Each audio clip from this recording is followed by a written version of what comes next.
Tokrat me čakajo res zanimivi gostje. Skupaj z mano boste spoznali slovenske parašportnike in njihove morda še malo bolj skrite zgodbe. Gremo!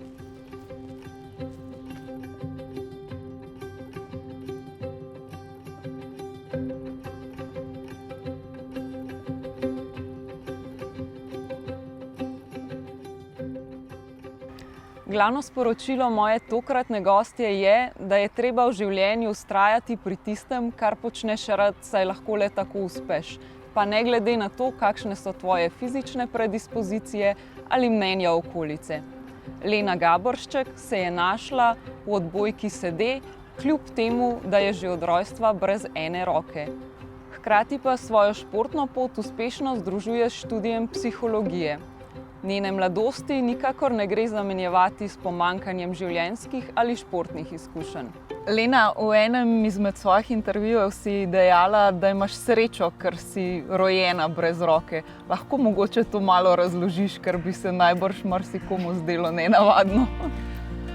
Ja, v bistvu sem s tem mislila, da je sreča v tem smislu, ker sem rojena brez roke, ne pa da sem jo kdaj kasneje v življenju izgubila, ker na ta način v bistvu nimam spomina, kako je imeti dve roki in jaz vedno pravim, da če bi zdaj naenkrat imela dve roki, bi verjetno imela glih toliko težav, kot pa če bi eno roko izgubila, ker bi se dejansko verjetno mogla vse na novo naučiti. Tako da ja, v tem smislu sreča, da dejansko ne poznam življenja z dvema rokama in mi je na ta način, po moje, na nek način lažje. Kako si pa v času odraščanja sprejemala svojo invalidnost? Je imela družina pri tem pomembno vlogo? Ja, to pa je tista bolj negativna plat tega, če si rojen z invalidnostjo, ja, ker dejansko greš čez to neko kritično obdobje, ki je verjetno najstništvo, se pravi najbolj kritično, no. Dejansko s svojo invalidnostjo čez to.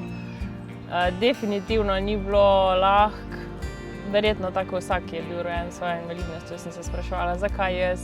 Ampak k sreči sem našla nekaj stvari, ki so mi bile všeč, bila sem dobra v njih in sem se na ta način v bistvu lahko in sebi in drugim dokazovala in v bistvu s časoma sprejela tudi to svojo invalidnost.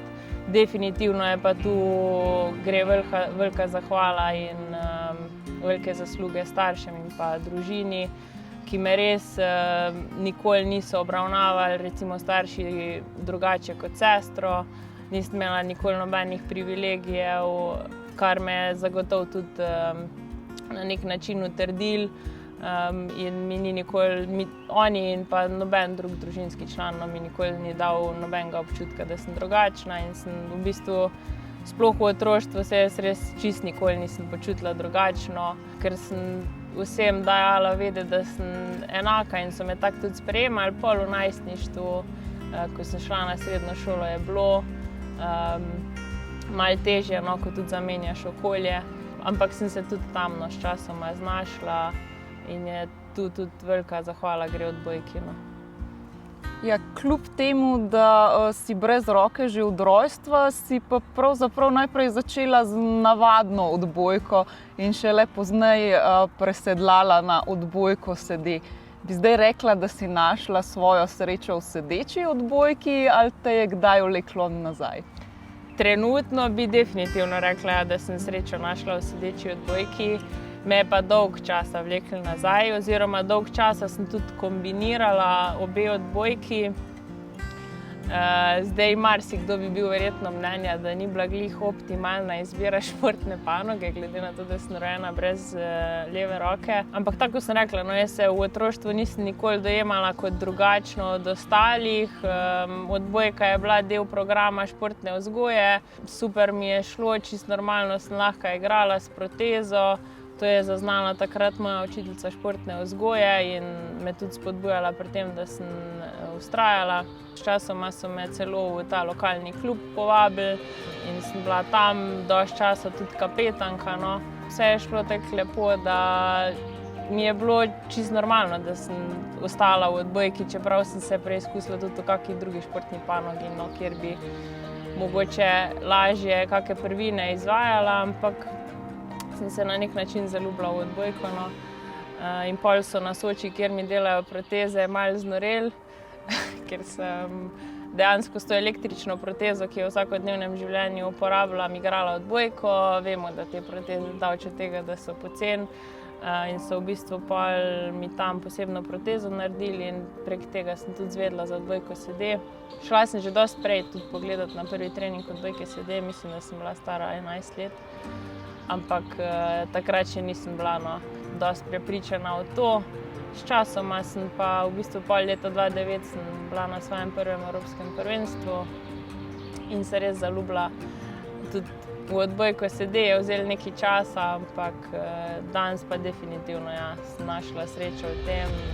Vedno pravim, da je to moja druga družina in sem res vesela, da sem vztrajala, čeprav sem včasih tudi že razmišljala o tem, da mogoče ne bi. Kako zahteven je bil pa preskok na odbojko sede? Katere nove spretnosti si morala razviti? Ja, jaz vedno rečem, da je odbojka sede dejansko zahtevnejša športna panoga kot ta klasična odbojka, predvsem zato, ker je to puzanje oziroma drsenje po tleh, ki je v bistvu ključna prvina pri odbojki sede, dosti nenaravno. No.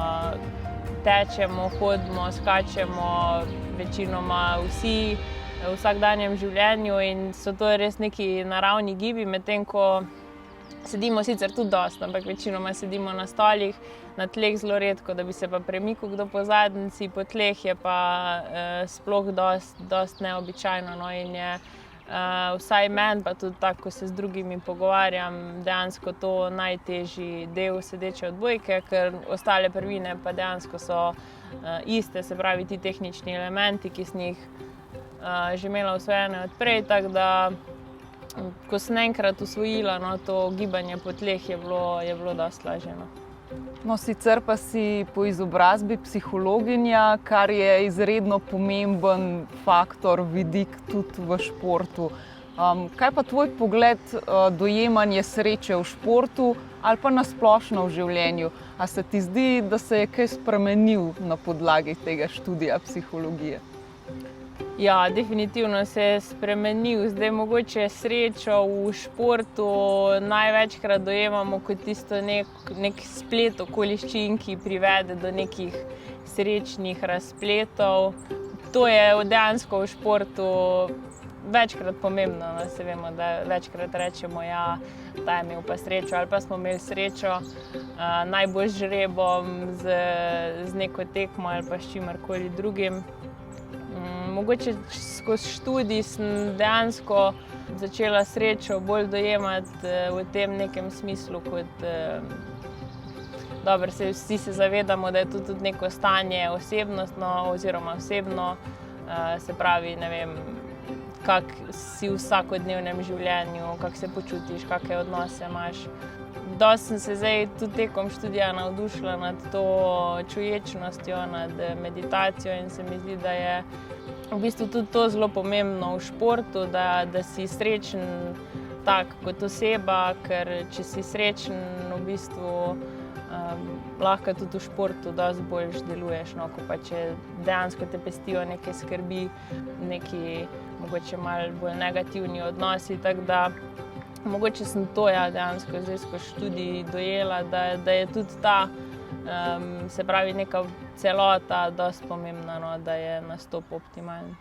No, na kakšne vse načine pa potem to znanje, ki si ga pridobila tekom študija, vpletaš v svoj šport?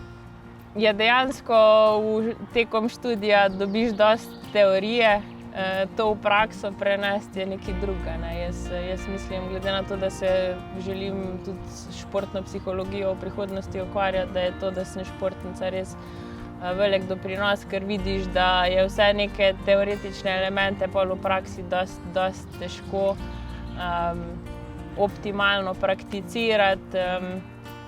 Seveda se trudim, ne vem, kakšne te rituale pred tekmo, da je približno konstantno skozi, da zagotoviš neko optimalno pripravo, kak pozitivni samogovor, ampak Se pravi, lahko je v teoriji vedeti stvari, v praksi pa včasih tudi zmanjka, no, ampak ja, seveda se trudim prenesti neka teoretična znanja tudi in nase in pa tudi mogoče na ekipo, no.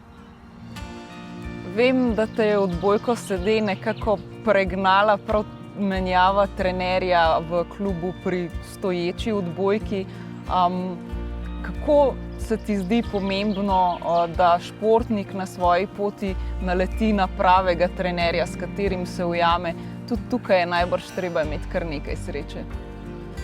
Ja, definitivno je treba tudi imeti srečo. Ja, jaz pravim, da sem s tem trenerjem, ki mi je takrat v stoječi, no, če tako rečem, odbojki, dal zelo hiter, v bistvu že na prvem treningu jasno vedeti, da odbojka ni bila prava izbira. Se pravi, da sem imela z njim na nek način srečo v nesreči.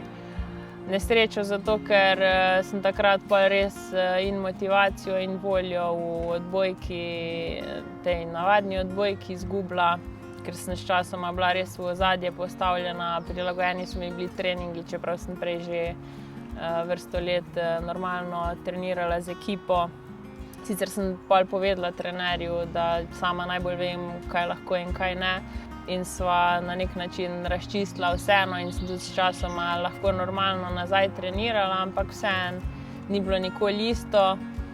Se pravi, to je bil tisti nesrečen del zgodbe, srečen pa dejansko ta, da je bil to nek pa res začetek sreče v moji odbojkarski sede, karieri, ker sem na ta način v bistvu pa tam dobila dosti večjo motivacijo, no, ker tam sem pa bila sprejeta in je v bistvu sem danes vesela, no, da sem res na nek način bila potisnjena v to odbojko sede, ker sem danes tam našla srečo, no, tako smo že večkrat poudarili. Kljub svoji mladosti si zdaj že kar nekaj let kapetanka slovenske odbojkarske reprezentance sede, v kateri so nekatere tvoje soigralke kar desetletje ali pa dve starejše od tebe. Kaj tebi pomeni ta vloga v reprezentanci, mogoče zato tudi uspehe svoje ekipe kaj drugače dojemaš? Definitivno je to neka potrditev, da sem nekaj naredila v redu. Dejstvo je, da sem ena izmed redkih, ki imam tudi odbojkarsko ozadje, se pravi, da sem dejansko odbojko igrala že prej, preden sem se sedečo odbojko začela ukvarjati, kar je definitivno verjetno tudi doprineslo k temu. Sem tudi zelo ekipen tip človeka, tako da mi je ta neko ekipno delo res pisano na kožo. Sem počaščena, no, da sem takrat dobila to možnost in da me še danes in punce in trener vidijo v tej vlogi. Definitivno pa ja, tudi kot kapetan, mogoče malo drugačne stvari gledaš, tudi malo drugačno funkcijo imaš na tekmi, tako da upam, da bom še naprej lahko to častno funkcijo opravljala. Že leta 2012 si z reprezentanco nastopila tudi na Paralimpijskih igrah v Londonu. Kaj ti je najbolj ostalo v spominu, kaj udeležba na takem tekmovanju da mlademu športniku? Definitivno so to neki nepozabni spomini. Mene je takrat najbolj impresioniralo to, da so bile tekme dejansko nabito polne z navijači, česar nisem bila nikoli prej deležna. In je bilo res tisto neko fantastično vzdušje, ki ga večkrat spremljaš po televiziji, ampak vsaj prej ga jaz nisem nikoli bila deležna na tekmah. Poleg tega olimpijska vas, polna samih vrhunskih športnikov. Veliko slišimo o tem, ampak dokler tega ne izkusiš na lastni koži, si dejansko ne znaš predstavljati. No, in takrat sem res neko dodatno motivacijo dobila za to sedečo odbojko, no, ker preden sem šla na olimpijske igre, sem vseeno zelo aktivno še igrala tudi navadno odbojko. Po paralimpijskih igrah sem pa dejansko videla, da je odbojka sede bolj za mene, no, in sem se res čisto posvetila odbojki sede. Veliko tudi predavaš kot ambasadorka novo ustanovljene fundacije za odbojko invalidov in pa projekta GoGo 2020. Katero je tisto sporočilo, ki ga želiš predajati ljudem, predvsem mladim, in kaj je parašport konec koncev dal tebi? Ja, meni je parašport definitivno dal neko samozavest, neko samopotrditev, da zmorem stvari, če si jih zadam, če v njih vztrajam. In dejansko je tudi to moje glavno sporočilo in mladim in vsem ostalim, da če najdejo nekaj, kar imajo radi, kjer se vidijo mogoče v prihodnosti, da je treba v tem vztrajati, ker jaz pravim, da če delaš nekaj, kar te ne veseli, boš zelo težko uspešen. Če pa najdeš nekaj, kar te veseli, je pa se fajn tega okleniti in bo uspeh v bistvu prišel sam po sebi. Lena, najlepša hvala in seveda srečno tebi in tvoji ekipi še naprej. Hvala.